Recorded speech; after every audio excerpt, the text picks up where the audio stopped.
Oh, sorry, I didn't see you there. I was just reading my book here. Welcome to a night of amazing curiosities. Tonight, you are all witness to the third installment of the Exquisite Hobo Project. Now, for those of you who did not see the first two, they're both available on our YouTube channel, but let me explain what we're doing tonight. Tonight, you are going to be seeing a live reading of a play, actually a stage play, a screenplay. I'm sorry, not a stage play at all, but a screenplay written by 6 of Fancy Hobo's best writers. That's right. Now there's a catch though. The first section was written, and then only 1 page of that section was given to the next writer, who then wrote their own 5 pages and gave 1 page to the next writer, and so on. The result, well, the result is going to be one bonkers ride that is going to be really wacky and a lot of fun. Now, before we get started, I want to mention that, as you can see, we are still here on the world of the internet, which means we're not on a stage. So what we would like to have happen is, if you see something you like, or if you just want to help us out here, down on the bottom, you'll see a little Venmo link at Fancy Hobo Improv. Feel free to send us a donation or two. Every little bit helps us get back on stage and take a look and help us get back to performing live. This is really bonkers, by the way. Everything we're doing here is nuts.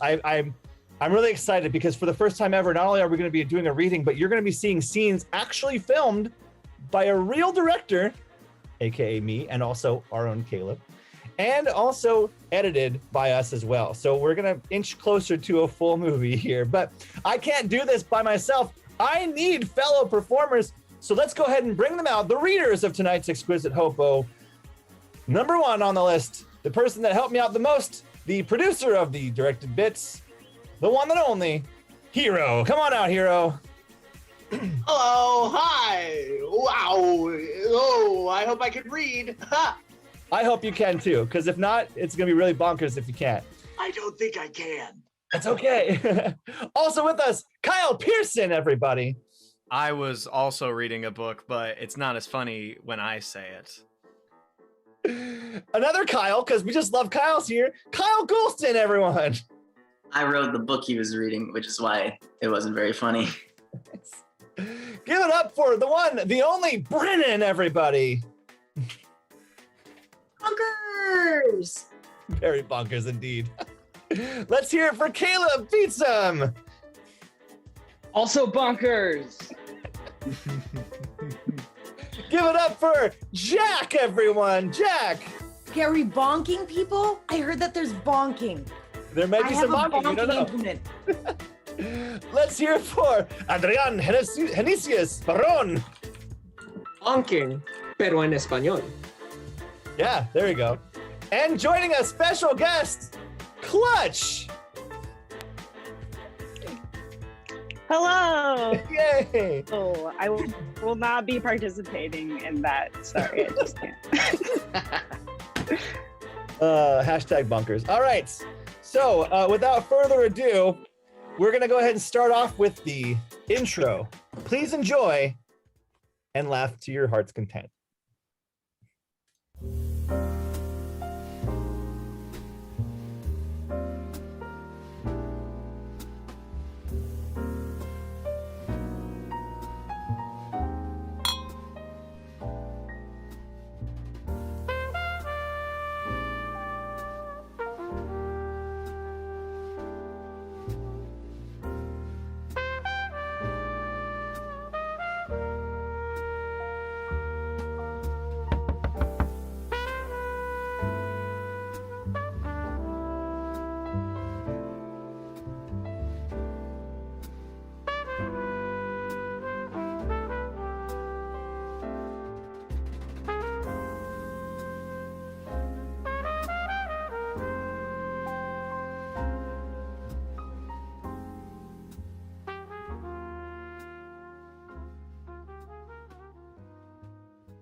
He's not gonna be talking to us. Looks like he got a little ahead of himself. Don't get cute.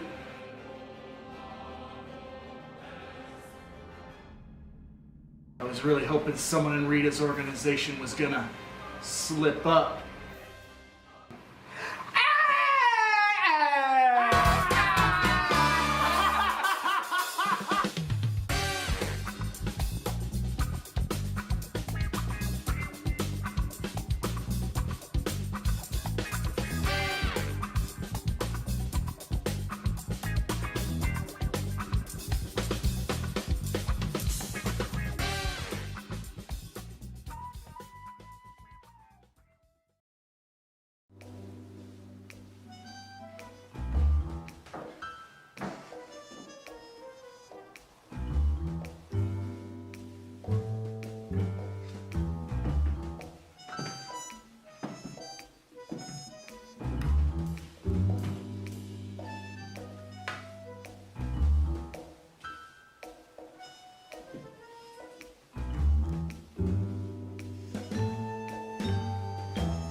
The rest of this will be read live until the ending. Let's begin. Exterior, Greyhound bus station, Hollywood, day. Johnny Randall, early 30s, handsome, heartbroken, and wholesome, steps off the bus. He takes a Polaroid camera out of his backpack and snaps a picture of his new surroundings. The noise of the city begins to grow louder, intoxicating. He scans the arrival bay looking for his ride. No one is there for him. Damn it, Saul. He takes his phone out of his pocket, 1% battery. He sees several missed calls and begins listening to his messages. Junior, I want you to... Johnny quickly deletes the message and checks his battery again. Still 1%. He listens to the next message. Richie, I hope you got there safe. I hope it's everything you wanted it to be. If not, come back home. Johnny saves the message. Johnny, hey, so I'm not going to be there when you are. Something came up. Find yourself. The phone dies. Johnny grunts in frustration. He looks around, finally absorbing the city. The sun sets behind Hollywood Boulevard. It's home now, for better or worse. Interior, Las Palmas Hotel lobby, day. Las Palmas Hotel is the underbelly of Hollywood. Dealers, junkies, pimps, and prostitutes, illuminated by a sputtering vintage neon sign, shuffle in and out aimlessly. Most no more than shadows of their bad choices. We see Johnny check in. Interior, Las Palmas Hotel room, 410 day. Johnny opens and walks into a dingy gray room. A small bed, a lockbox, and a refrigerator are the only furnishings.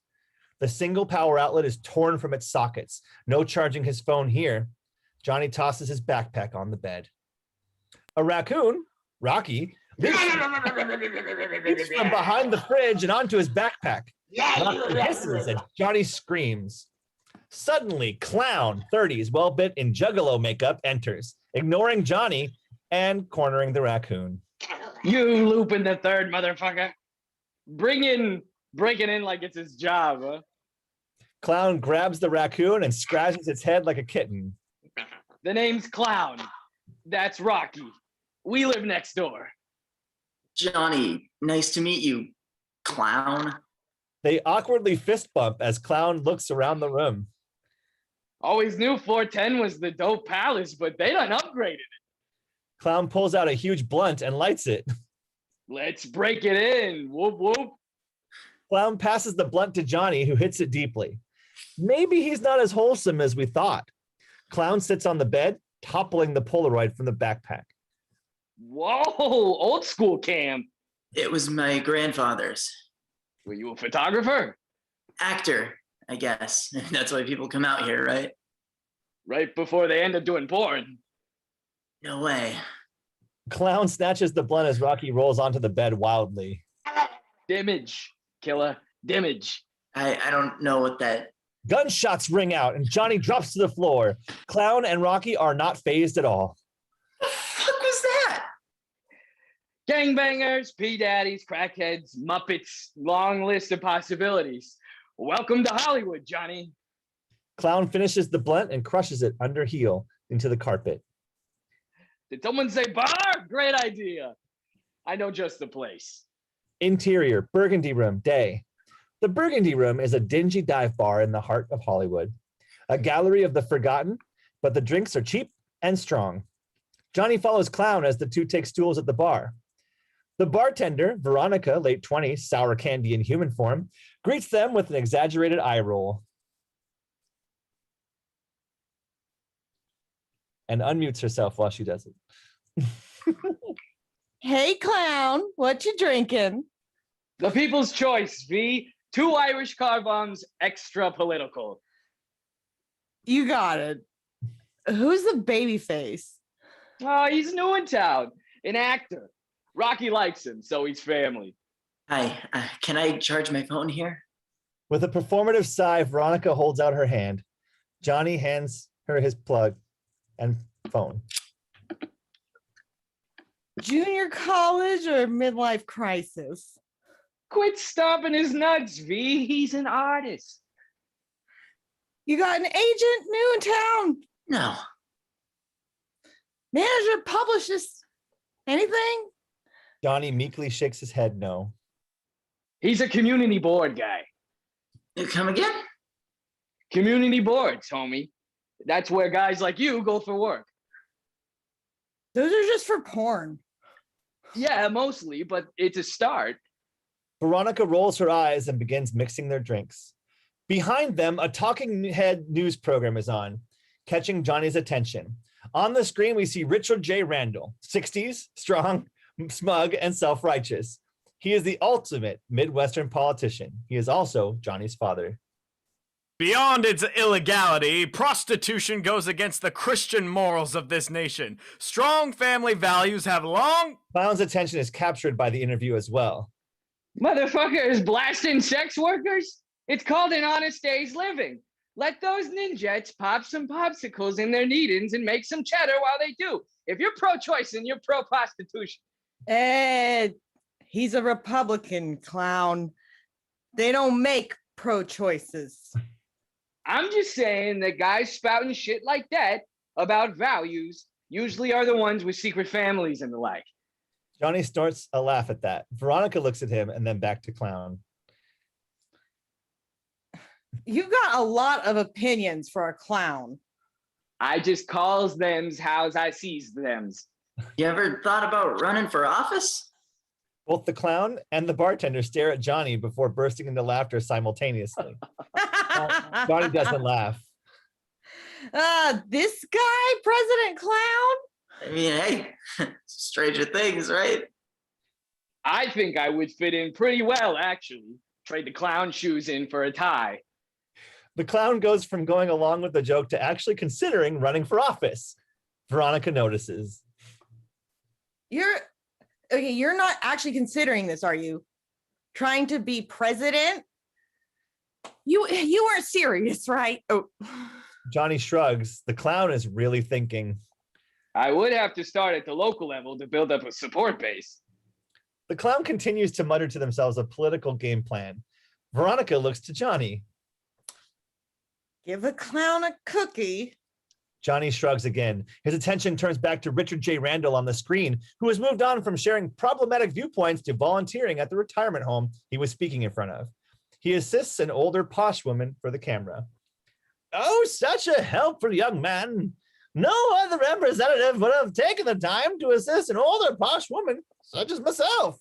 Oh, absolutely. I would be remiss to allow any member of our elderly population to go unnoticed. Now, Richard then holds the posh woman's head in his hands, using his eyes to hypnotize her while repeating the same words over and over again. Vote for me, vote for me, vote for me, vote for me, vote for me, vote for me, vote for me. The posh woman quickly starts to repeat the phrase as they both turn toward the camera. Richard moving closer. Vote for me, vote for me, vote for me, vote for me, vote for me. Veronica turns the TV off. I hate when he does that. You're telling me. Back in my day, politics was challenging. Now this guy's hypnotizing everybody and no one cares. I care. The clown claps sarcastically. Oh, look, Johnny Community Board cares. Oh, thank God, the world is saved from the creepy politician with the swirly eyes. Johnny looks down at the floor. You must be an actor thinking your caring is going to do something. And what did a clown ever do for anybody? The clown backhands Johnny. You ever disrespect my profession again, I will end your existence. My ancestors were jesters in the court of King Arthur. Okay. Enough with the performance artist pissing contest. Neither of you will have a job if this guy's in charge. Johnny's phone buzzes. It's a text from Sanchez. Your dad's doing his weird hypnotizing thing again, man. We gotta stop him. Johnny hesitates, looks up at the screen of the TV, then looks at the clown who has gone back to muttering about his own political strategy. Then looks at Veronica, who is now helping another regular, and then he leaves the bar. Exterior, street, night. When Johnny is alone, he calls Sanchez. Why didn't you just text me back? It's easier to just talk. Listen, if you wanted to talk on the phone, I could have just called. Yeah, I get it, but I just saw my dad on TV. I hate talking over the phone. Sanchez, please. My dad's getting more powerful. He has enough support that now he can basically hypnotize anybody he wants to. Yeah, they really don't seem to care that much. Yeah, everybody thinks it's some sort of gimmick. But you believe me, right? Yeah, of course I believe you, Johnny. I've always been there for you no matter what. That's not going to change now. Oh, thank God, Sanchez.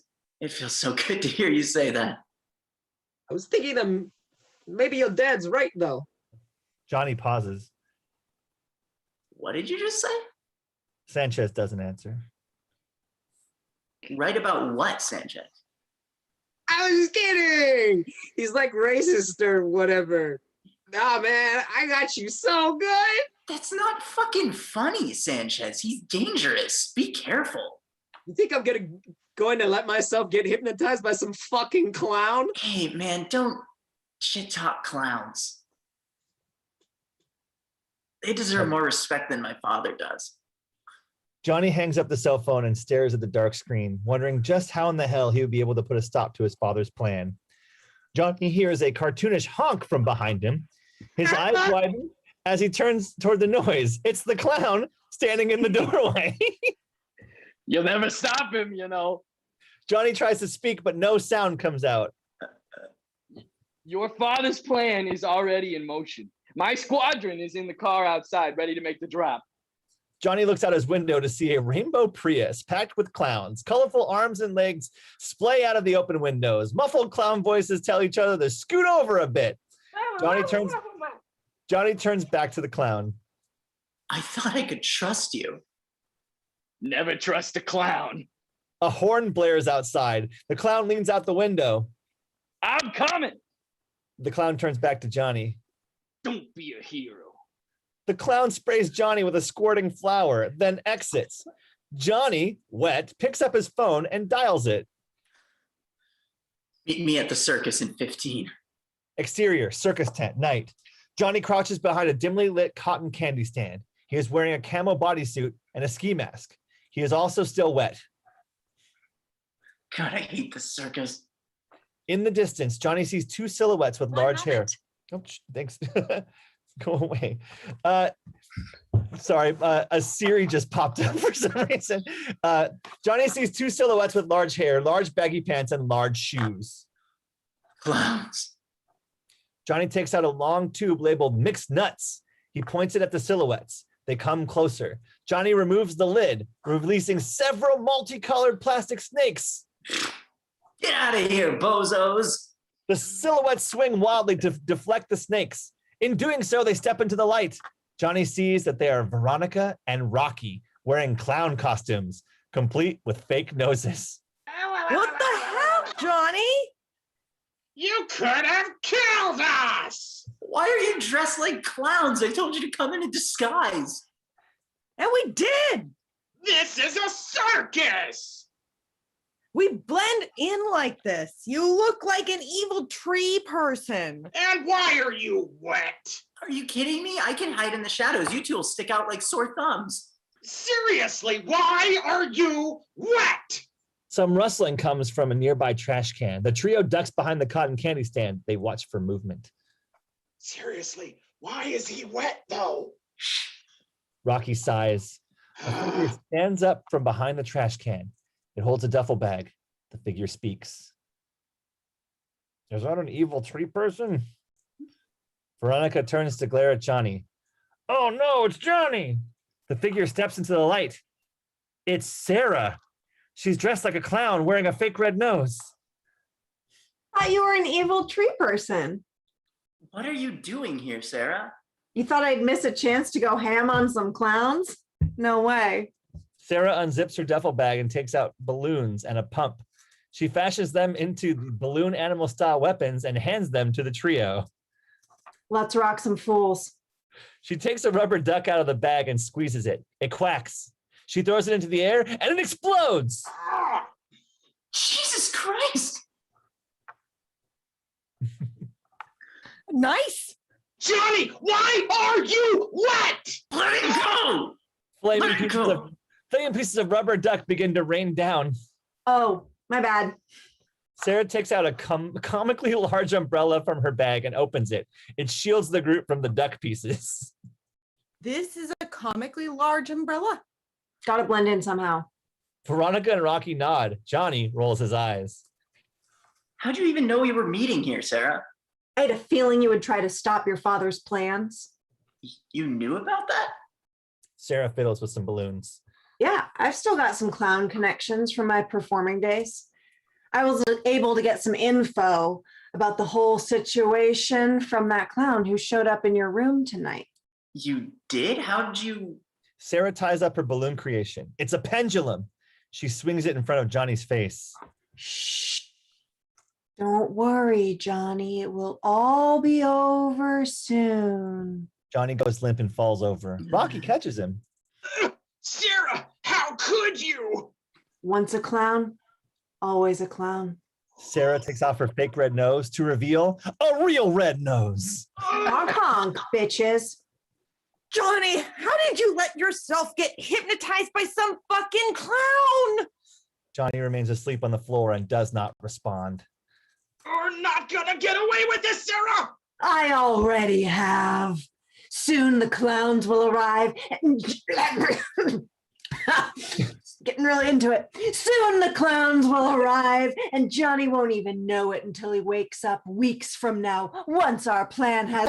Monica kicks Johnny in the ribs. He coughs and stirs awake. What the hell? Oh, no matter. It's still too late. The rainbow Prius pulls up and screeches to a halt. The doors open and 71 clowns exit the vehicle. Is that 71 clowns? Yes. Wow. How did you do that? Rocky shrugs. Shrug. And then he says something really intelligent for a raccoon, which is... I'm pretty good at estimating. Wait, is that a 72nd clown? No, that looks more like... Johnny trails off as he watches the last person exit the car. He's veiled in darkness, but Johnny recognizes him. Dad? Johnny's father, Van Hohenheim, exits the car with a sigh and he says, Hello, son. You appear to have grown some. I've spoken to Sarah, and I'm disappointed in you. You mean to dismantle my evil master plan? Hi. Yeah, excuse me just a sec here, because since when in the fuck has this been your plan, old man? Johnny, ignoring Sarah, snaps back at his father. Johnny, what makes you think you can show up like this when there's nothing left for you here? Quietly, a well-dressed man smoking a cigarette enters. In this world, two men are separated by age, experiences, and an unspecified amount of time, are reunited in the most curious of places, flanked by the incessant honking of an oddly specific number of clowns.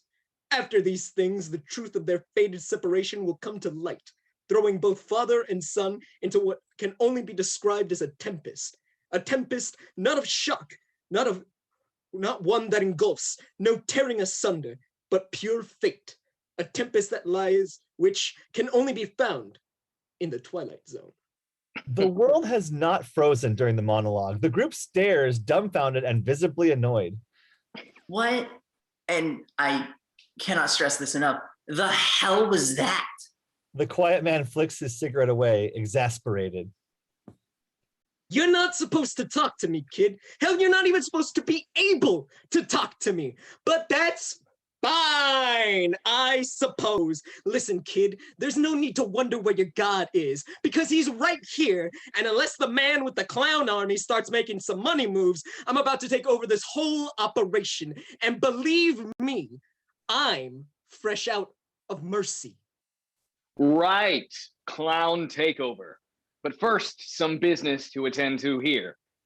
The 71 clowns surround the group, honking horns menacingly and slamming all but Van Hohenheim to the floor. Son, did you ever wonder where I disappeared to when you were a boy? Not really. No, I figured I got a case of generic protagonist backstory-itis, and I just kind of went with it.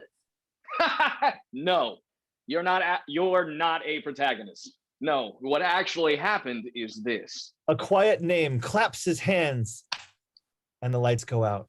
Then, as a central light fills what once was dark, a voice is heard. Welcome, awake, and speak. What? Huh? Where am I? The swirl of the root, the Akashic records, the Denny's parking lot where God was killed at 3 a.m. on a random Wednesday in June. This speaker is the center of all things. Why am I here? Am I dead? Oh no. No, you're not dead. Then if I'm not dead, am I here to have an existential discussion on philosophy? The nature of humanity? Am I going to receive massive cosmic power? Is this the moment where I unlock a new hidden power within myself?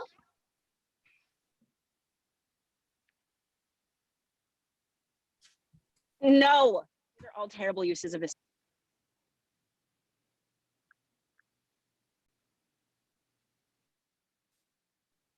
Well, if you're not going to turn into a sword that can cut through anything or give me wings, what are you even good for?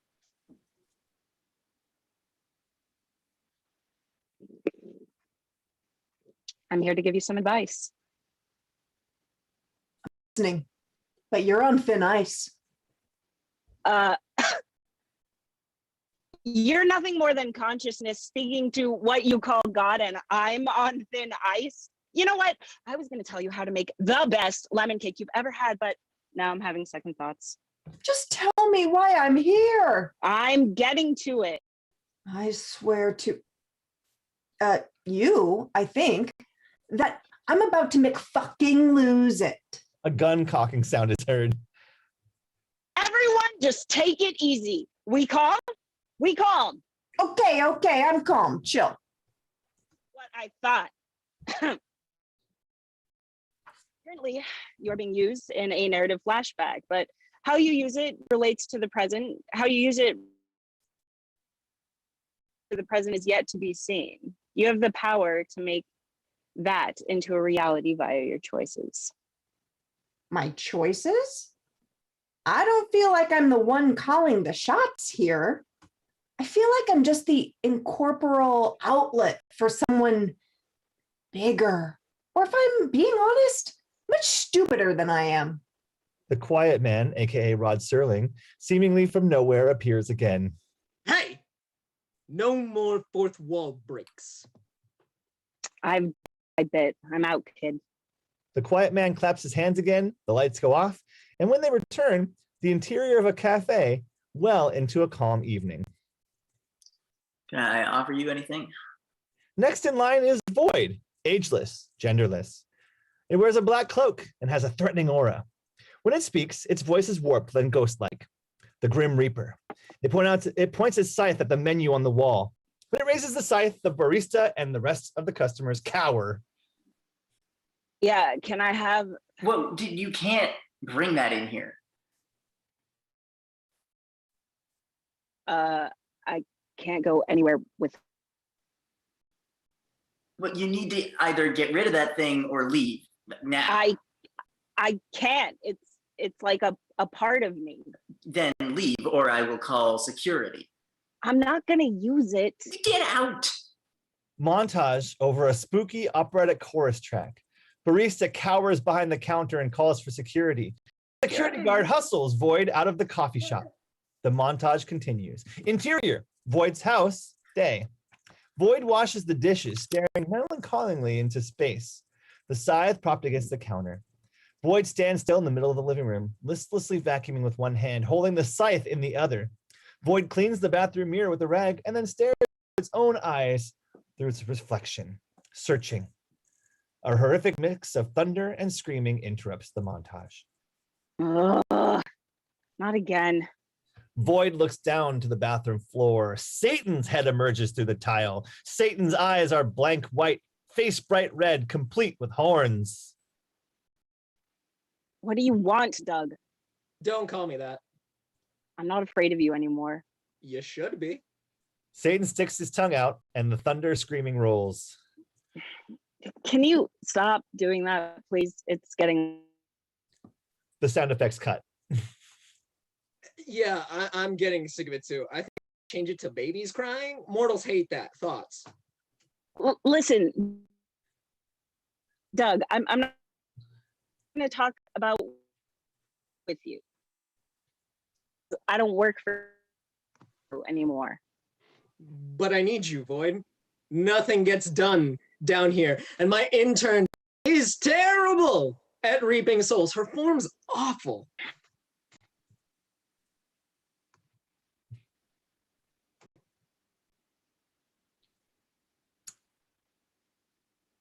That's not my problem. Finding my own with the mortals from evil and blindly follow your commands. It's And what is that passion? Cleaning your bathroom mirror? Void sprays the mirror cleaner in Satan's face. Satan howls in pain, thunder and screaming as he sinks back into hell. Void sighs a frustrated sound. Interior, bedroom, night. Void lays in bed with its human husband, Richard. Void wearing its cloak, Richard in pajamas. The scythe lays between them. Satan called today. Again, you have to stop picking up.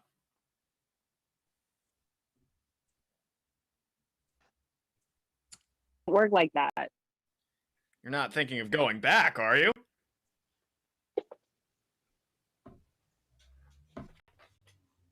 No, I've seen so much pain, but now I see nothing and I do nothing. At least in pain, there's something to Plenty do. of things to do, honey. You had a very busy day today. You even tried a new recipe for dinner. Now, isn't that exciting? Maybe to you, but it's not fulfilling. I've followed orders for millennia. Now that I can actually make decisions for myself, I don't even know what I'm interested in. We're gonna figure it out together. Let's leave it off, okay? I'm exhausted. Besides, we should be well rested for Sammy's big talent show tomorrow. Okay. Good night. Richard kisses Void's forehead and turns over. His forehead sizzles a little bit. Void stares at the ceiling, lost in thought, and then takes the scythe and turns over, spooning it. Interior, school auditorium, night. The night of the talent show. Void and Richard sit in the middle of a sparse audience. The scythe has its own chair. Sammy, 15, plays her violin on stage. She finishes the song and the crowd politely claps. Richard beams in adoration. Miss Rank, a grumpy middle-aged teacher, walks on stage. Thank you, Sammy, for that riveting orchestral rendition of Sexy Back. And now, please welcome to the stage sophomore Emily Keene, performing everyone's favorite art form, tap. Miss Rank and Sammy exit and Emily enters. As the act starts, close up on Void, a faraway look on its face. Suddenly, I have to go to the bathroom. I thought your body couldn't produce waste. I'll be right back. Void sneaks out of the auditorium, scythe in tow. Interior, backstage, night. Void finds Miss Rank backstage, watching from the wing. I'm going on after her. Who are you? You're not a student.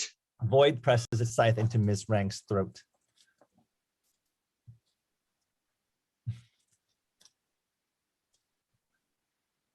I will harvest your soul if you don't let me on stage. My students harvest my soul every day. I'm serious. Geez, all right. You're up next, Spirit Halloween. Void watches through the curtain as Ms. Rank walks back out. Thank you, Emily, for demonstrating what it sounds like when a woodpecker's on crack. And now for the final act of the night. I don't know what their talent is, or frankly who they are, but I'm not paid enough to care. No, so clap, I guess. The crowd claps confusedly. Emily and Ms. Rank exit as Void takes a deep breath and walks out. Sammy watches from the other wing in horror, cradling her violin. The lights are blinding. Void, sweating, looks out into the stunned audience. It makes eye contact with Richard, who is frozen to his seat. Void opens its mouth and sings the most beautiful sound you've ever heard. Sammy's eyes well with tears. When Void finishes, a shocked silence. Then the crowd erupts with applause. Richard gives Void a standing ovation. Suddenly, the auditorium ceiling rips open. A golden light shines down through a crack. God, a blue, naked, hairy creature, floats above the crowd, a pleasant look on her face. Well done, Void. I didn't know all this time that you would be perfect for my choir of angels. How about you join me up here and finally leave this pathetic mortal coil?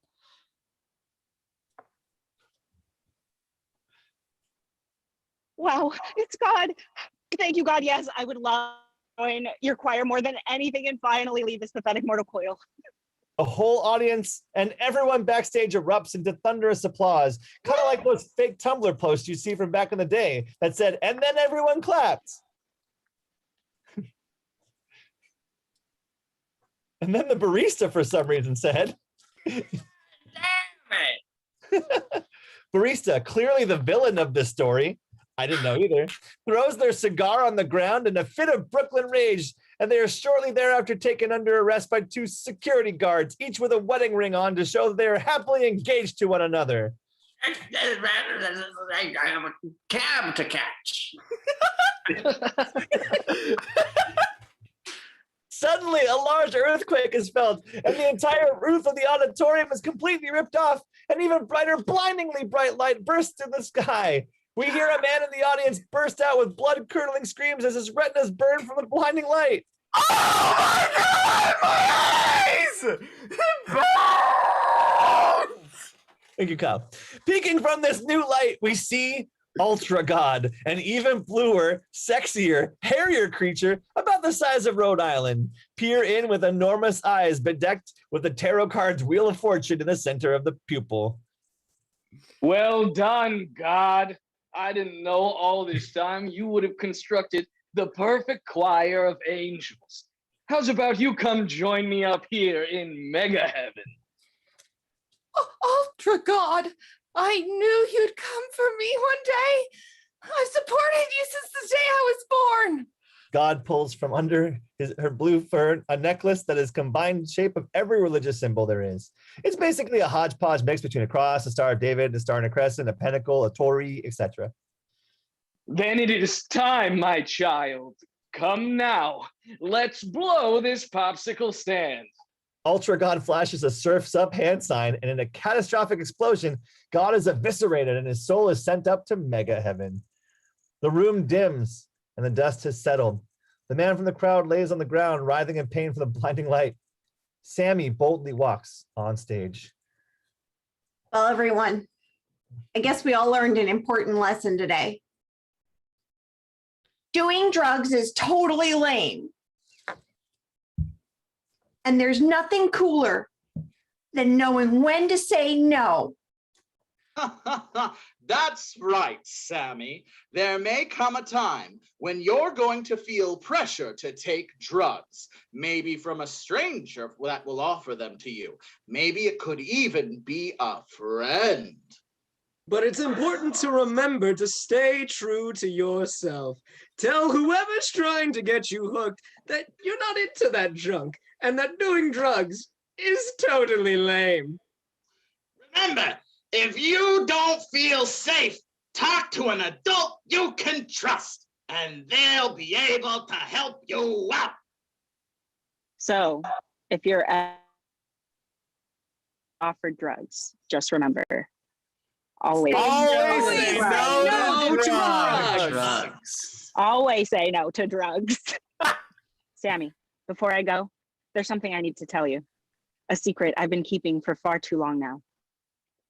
What is it, Void? Sammy, I was never real. I was just a creation of your imagination, sent here for when you needed me most. What? That's impossible. What about all the wonderful times we had together? A silent montage with melodramatic music plays of Void and Sammy spending time together. We see them getting ice cream at Baskin-Robbins, spoon-feeding each other rainbow sherbet. We then see Sammy teaching Void how to ride a bicycle, with her letting go of the seat and letting her ride on her own. Finally, we see Sammy and Void in a very heated domestic argument. Sammy is seen crying with makeup running down her face. Void is screaming at her in a messy tie and button-up. It takes a swig of tequila from the shot glass before smashing it on the ground. It is clearly intoxicated. The montage ends.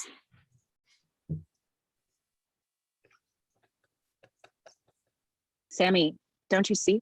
None of that was real. The same montage plays again, though this time we see how the events actually panned out. Sammy is seen with a spoon in her mouth, dumping a spoon of rainbow sherbet onto the floor as if she were feeding to someone.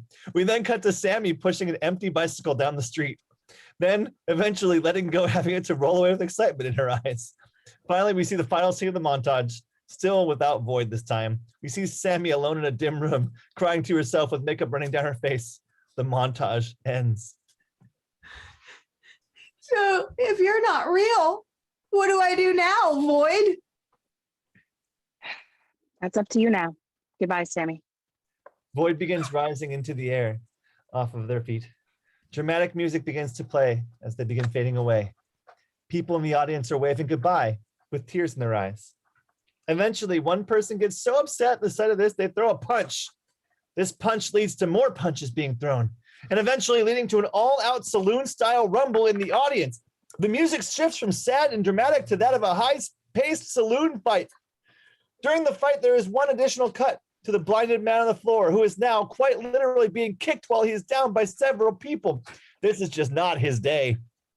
Once Void has faded away, the fight soon ceases and the room is dead quiet. Every single person in the room stands still, quiet and emotionless, for 30 whole real-time seconds.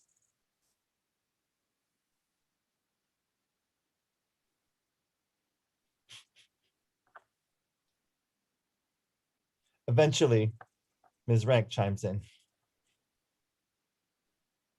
Well, I'm going home. Come on, Rocky. But why was he wet? I don't know, Rocky. But why was he wet? Ms. Rank walks out of the building and everyone else follows soon after. People in the crowd are murmuring to one another, a few of them holding hands. A few people are walking backwards. This is never addressed.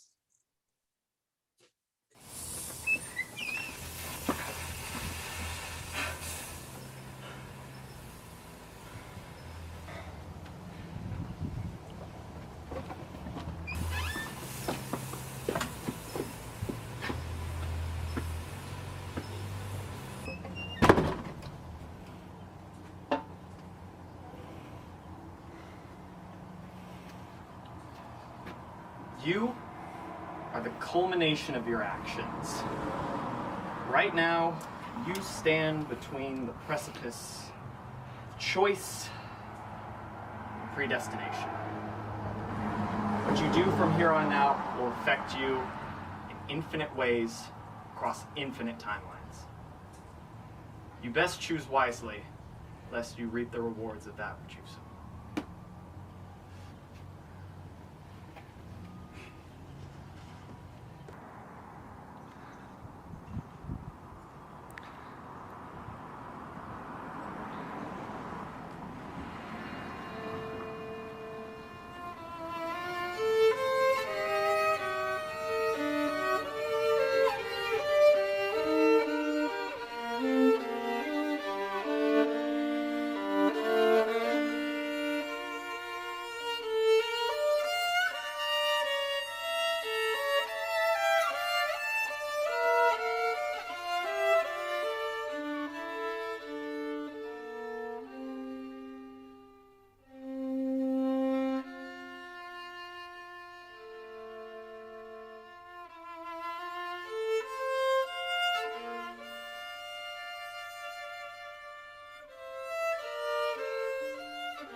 Shit.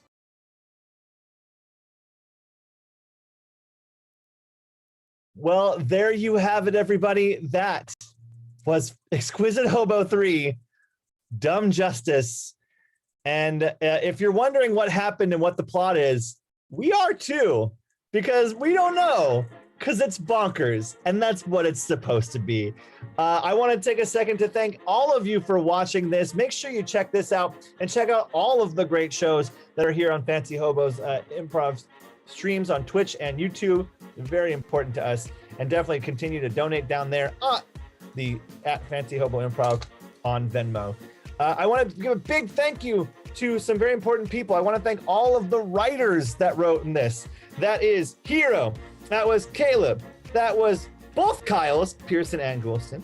That was Adrian, and of course Madi, who could not be with us tonight because she's celebrating her brother's birthday, a very important day. So we wish her a happy birthday as well. Also, the stars of the actual scenes themselves were Kyle, Adrian, Hero, and Ishika, who could not be here tonight because it is her 21st birthday. So happy birthday to you, Ishika. That was for you too.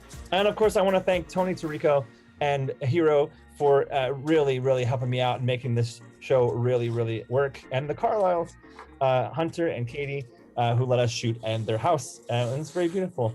And of course, I want to thank all of the stars tonight in the show. First, we're starting off with Hero. How many times am I going to be thanked tonight? Oh, a lot, probably a lot.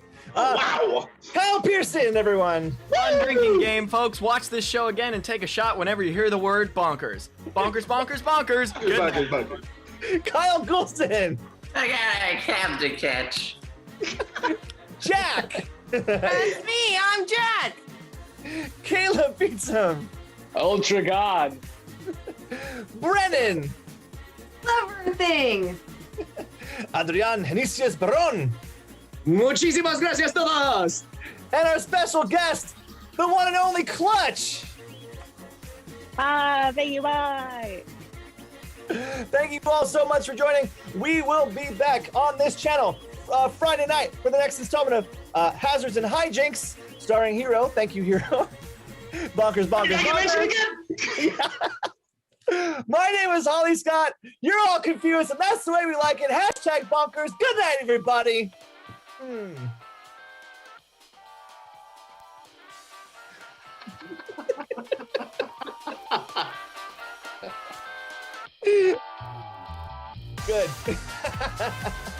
Bonkers, bonkers, bonkers, bonkers, bonkers.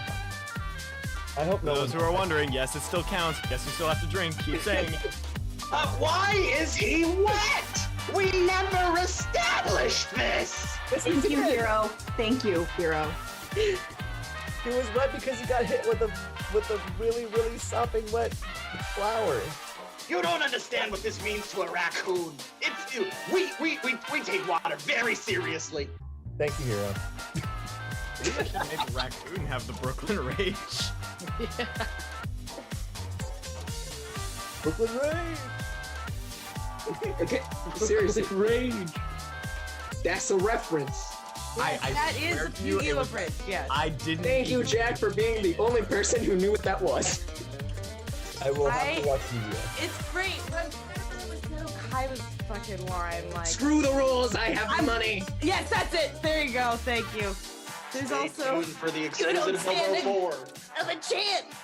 Although that's from A ghost of a chance. Oh God.